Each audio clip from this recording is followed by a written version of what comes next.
Bonjour à tous et shalom à ceux qui sont chrétiens, à vous qui aurez l'opportunité de regarder cette vidéo. Je suis le serviteur de l'Éternel. Je suis Gabonais,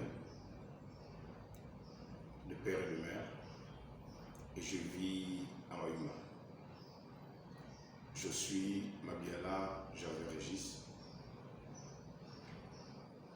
et je suis le président de la Fondation Missionnaire Internationale pour Jésus dans les prisons des nations.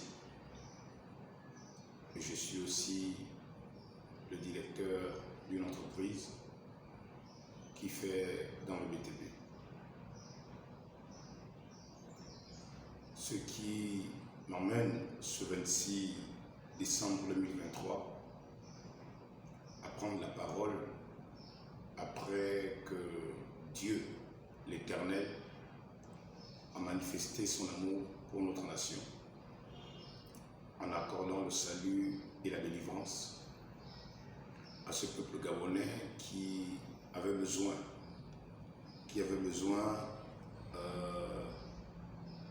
de la grâce et la faveur divine de l'Éternel.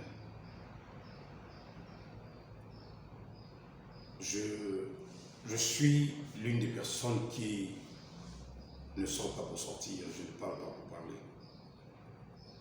Quand je sors et quand je parle, c'est vraiment l'Éternel qui m'envoie. C'est vraiment le Seigneur Jésus qui m'envoie. Quand nous disons l'Éternel, il y a plusieurs qui appellent l'Éternel, mais qui ne savent pas que l'Éternel c'est Jésus. Et d'autres ont honte de qualifier l'Éternel de Jésus, Jésus l'Éternel. Je suis le moins que rien dans cette nation. Je n'ai pas eu un bagage intellectuel dans ma vie et dans mon parcours de la vie terrestre. Mais j'ai été choisi par le Maître du monde à accomplir une mission aussi noble et grande dans cette nation. M'ayant choisi avant la fondation du monde, il va m'intéresser à lire sa parole et à la méditer jour et nuit. Il va me sortir du monde des ténèbres dans lequel j'étais, le monde, et les ténèbres dans lesquelles je vivais, l'alcoolisme, le tabagisme, l'impudicité, le mensonge, l'ivrognerie, les maisons de prostituées, la colère, la bagarre, la haine, la médisance, les critiques stériles. Et toutes ces choses que mes compatriotes qui n'ont pas encore été affranchis et délivrés par Jésus continuent de faire. Ce message s'adresse à ceux qui sont chrétiens et à ceux qui sont non chrétiens. Ce message s'adresse à ceux qui sont dans la politique et à ceux qui ne sont pas dans la politique.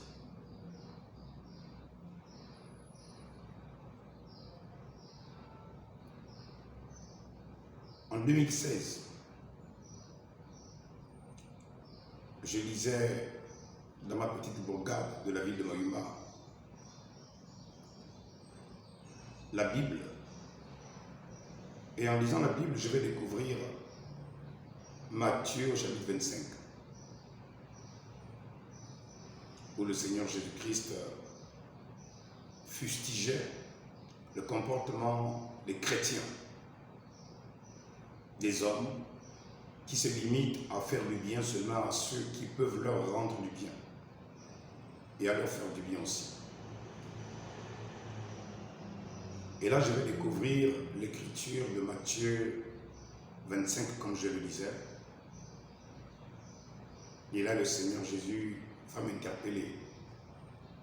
Quelque chose commençait à parler à mon cœur.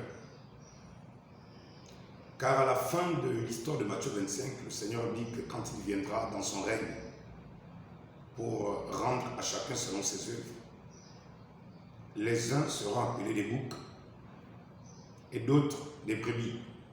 Les brebis, il les mettra à sa droite et les boucs à sa gauche.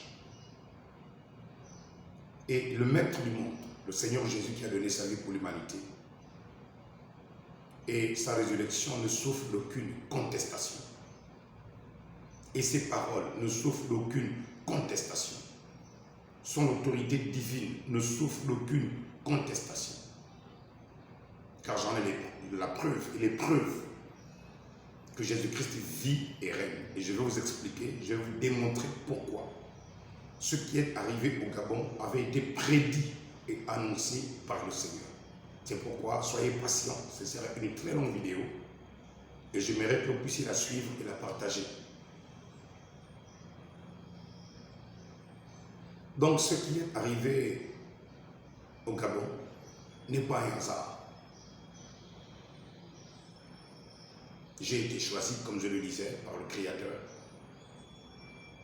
En 2016, en lisant cette écriture, je vais alors commencer à me poser la question. Et si Jésus venait maintenant? Enlevons tous les raisonnements que nous pouvons trouver à ce tribunal du jugement divin, du trône blanc. Enlevons les excuses que nous pourrions trouver à argumenter devant le trône blanc, parce que face au jugement du trône blanc, il n'y a aucune argumentation possible. Car ton cœur te condamnera. Et ce qui sortira ne sera que l'expression de la vérité, même quand tu auras vécu dans le mensonge, le sachant.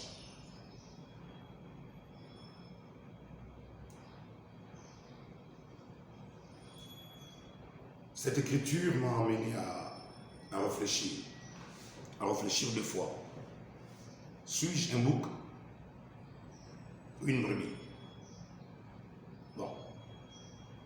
Le contexte de Matthieu 25 est clair.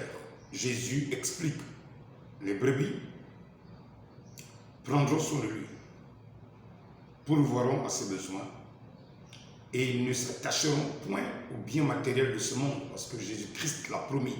Les cieux et la terre, à présent, vont être frappés par la colère de l'Éternel. Un cataclysme va frapper la terre. Que vous le croyez ou pas, ça ne change rien. Pour l'instant, ce n'est pas ça. Ce n'est pas ça l'objet de la vidéo. Alors, sachant que, comme du jour de Noé, Jésus l'a dit, ce qui arrive au temps de Noé, un jugement qui a balayé 7 milliards d'individus sur la terre, seulement 8 hommes ont été sauvés. Le Seigneur dit: la chose va se répéter. Non plus par les eaux, mais par le feu. Jean-Baptiste, le précurseur de Jésus, nous posait une question qui demande à réflexion. Race de vipères, qui vous a appris à fuir la colère à venir? Des gens à nous aujourd'hui, ça nous fait 1900 ans que ces paroles de Jean avaient été prononcées sur les eaux du Jourdain, où il baptisait les âmes à la repentance, pour les amener à la repentance et au pardon de leurs péchés, à la rémission de leurs péchés, préparant le chemin du Messie, du Sauveur du monde qui allait venir et qui vint et qui baptisa lui aussi aux eaux du Jourdain.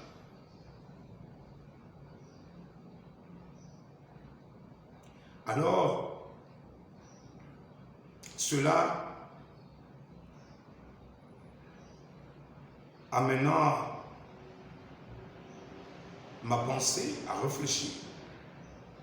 Suis-je un bouc ou une brebis? La réponse était claire. Jésus dit: j'avais faim, j'avais soif, j'étais nu, j'étais malade, étranger. Il termine: et en prison. Et vous n'êtes pas venu me voir.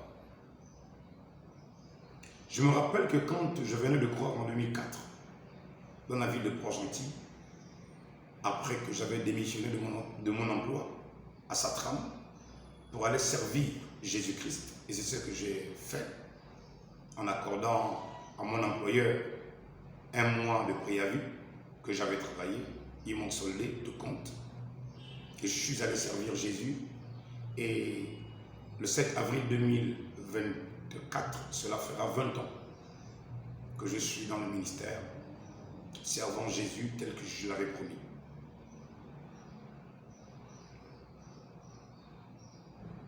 Alors je disais à Port-Gentil, quand je travaillais encore, cette écriture, c'est vrai, m'avait frappé, mais pas comme dans ma petite bourgade de la ville de Mayuma. Car là, une question importante était là. Monsieur Maniala, et si Jésus venait maintenant, de quel genre de catégorie seras-tu? Brebis ou bouc? Il est clair que la réponse était claire. Il est évident que la réponse était claire. J'étais parmi les boucs. Car j'ai eu des opportunités avec des moyens. Hormis que j'étais pasteur, je faisais quand même des petites activités, du commerce, la vente du poisson, des crabes, des langoustes que je livrais à Sangel, en tonnes en plus. Je livrais des tonnes à Sangel. La plupart des crabes que vous mangez pendant cette période, il y a 4 ans, 5 ans, c'est moi qui livrais à Sangel. Donc j'avais suffisamment de moyens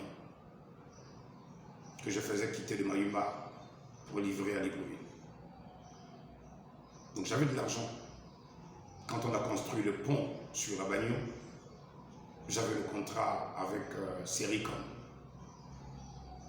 Tous les panneaux de signalisation, de chantier, imprimerie, de tout ce qu'il y avait comme combinaison casque et tous les supports.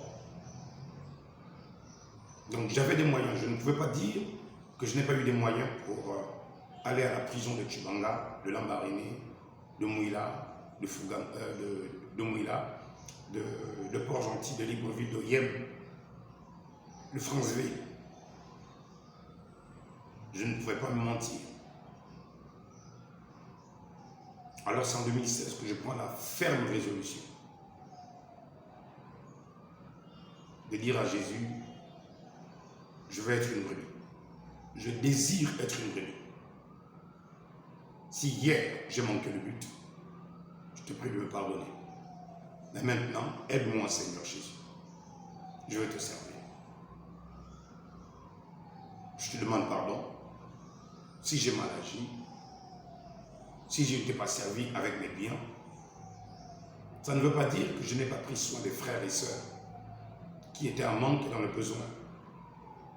Preuve à l'appui, je construis l'église de Mayuma. 98% des moyens financiers venaient de mes poches, sans cotisation de l'église. Pour ne pas dire 99%. En cette époque où je bâtissais l'église, il n'y avait pas d'emploi à Mayuma. Je construis l'église avec des fonds propres. Sans attendre les récoltes des dîmes et des offrandes. Ou les offrandes de construction. Je n'ai pas attendu cela.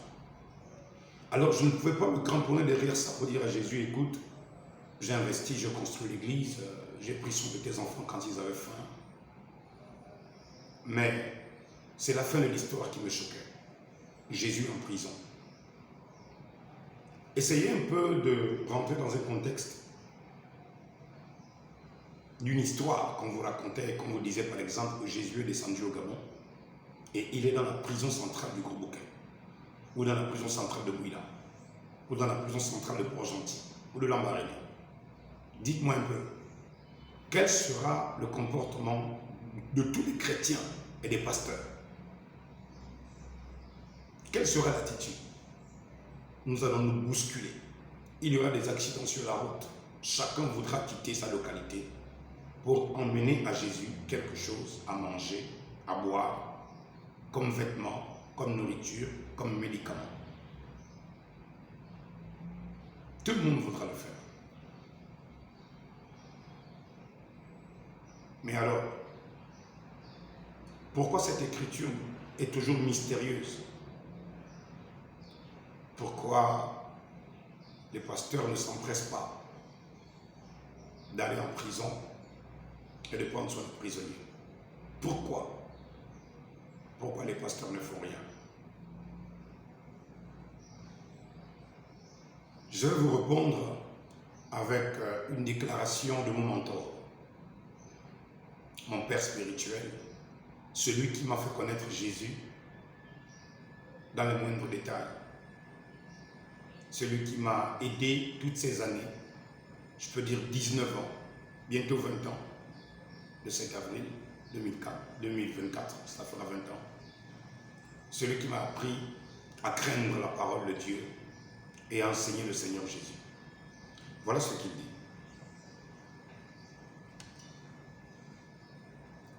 Cet homme n'est rien d'autre que le prophète William Marion Branham. Il dit ceci, dans un message qu'il a enseigné le 14 juin 1957. Il dit dans l'un de ses paragraphes, « Et si nous avions le bon genre, le sentiment envers le prochain, si nos motifs étaient justes et que ce n'était pas une affaire d'argent, nous serrerions nos coudes et nous unirons nos efforts pour rendre la vie plus agréable aux pèlerins. Pendant qu'ils parcourent le chemin, ce chemin, ce sont les motifs cachés derrière la chose qui régissent le caractère de l'homme. Ce sont les motifs cachés derrière. Quels sont les motifs que vous avez quand vous avez de l'argent?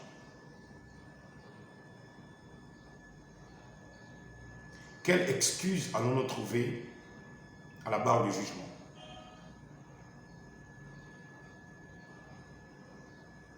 Voilà ce qui m'a, en 2016, je disais, intéressé à maintenant contribuer financièrement et matériellement, physiquement. La première année de 2016 à 2017, chaque troisième vendredi du mois, je quittais la ville de Mayumba en prenant tous les risques qu'il fallait pour rallier Libreville et faire les cultes à la prison centrale. Faire les cultes à la prison centrale. Je pense qu'à cette époque, c'était le colonel Mitombo. Après le colonel Mitombo, il y a eu un autre qui a fait un mois. Et après celui-ci, c'était le commandant, je pense, si je ne me trompe pas de grade, Assoum. Gabriel, je pense. Après Assoum, directeur de prison, avec qui j'ai très bien travaillé.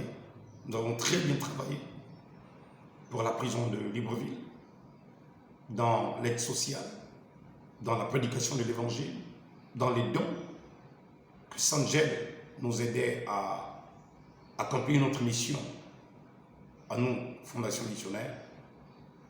Et après, Assoumou, le directeur de la prison, Assoumou Gabriel, je pense, si je ne me trompe pas, c'était le colonel Ngoé Alex. Et après celui-ci, c'est alors Ismaël, le nouveau directeur qui est là, qui est directeur de la prison centrale.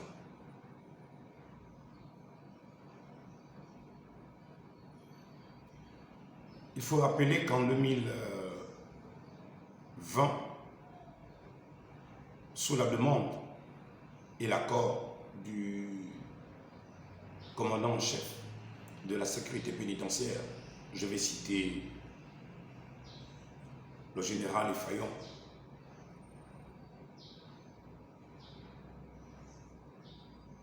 le directeur de la prison nous avait demandé de regarder si nous pouvons réparer les bâches d'eau.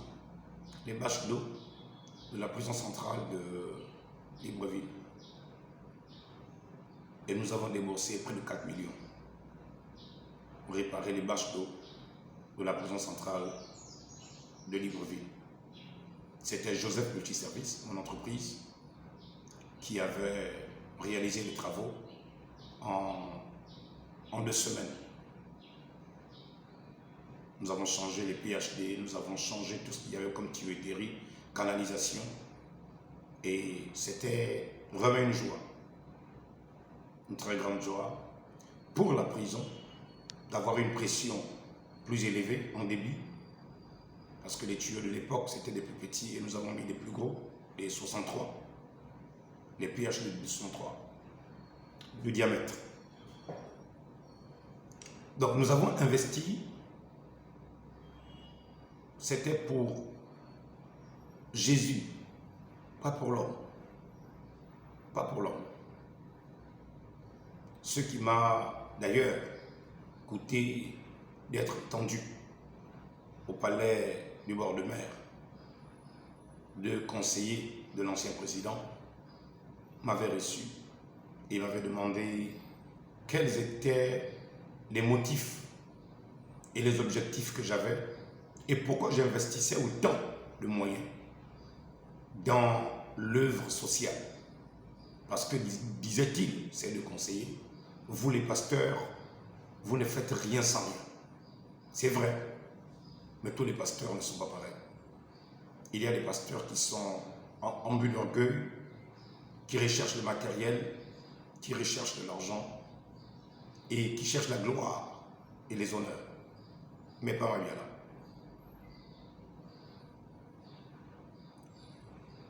Voilà succinctement ce qui m'amène à m'investir pour l'œuvre dans les prisons, dont je suis président fondateur de cette fondation missionnaire internationale, parce qu'il était hors de question de continuer de rendre visite aux prisonniers en tant que pasteur.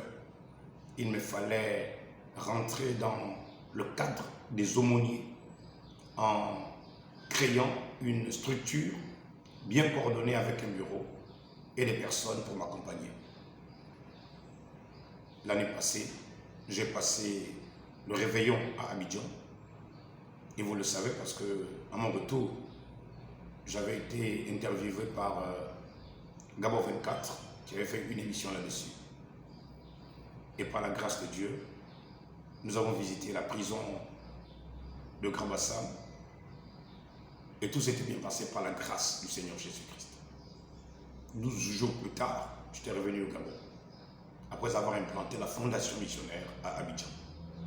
Et aussi à Brazzaville, en 2019, 2018-2019, si je ne me trompe pas. Nous avons bien voulu visiter d'autres pays, mais le temps nous manquait. Et quand le Covid était arrivé, c'était la période où nous étions attendus dans plusieurs pays.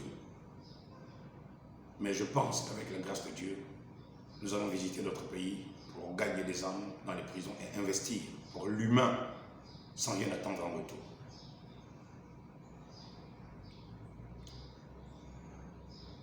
C'est suite à cela que le Seigneur va commencer à se révéler à moi et à me parler de différentes choses qui vont arriver dans notre nation gabonaise. M'étant disposé et ayant accepté de m'ouvrir au Seigneur Jésus, il va alors décider de se faire connaître à moi. Et parfois, de me faire voir des choses, que ce soit en rêve, en vision, ou de différentes manières.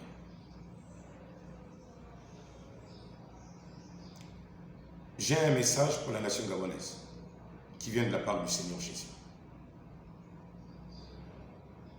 Le Seigneur Jésus a un message très important au président de la transition, le général de brigade Brice Clotaire Oligui. Peuple gabonais, je viens en ce jour vous apporter ce message. Après que je me suis présenté, je vais vous donner ce message. Permettez-moi de faire d'abord une prière. Bien-aimé, éternel Dieu Tout-Puissant, toi qui connais toutes choses, toi qui sais la raison de tout, et toi qui as tout préparé. Je viens avec beaucoup de joie et d'allégresse apporter ce message, mais aussi avec beaucoup de pincement au cœur. Vont-ils le comprendre? Vont-ils le saisir?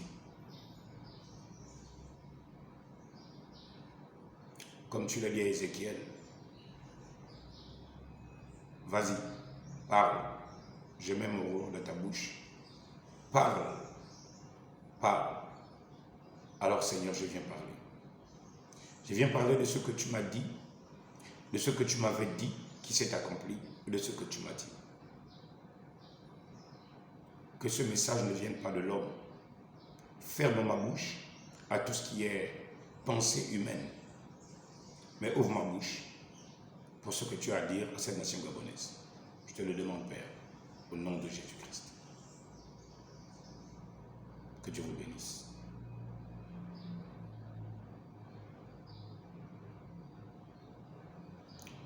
Je reviens sur la seconde partie.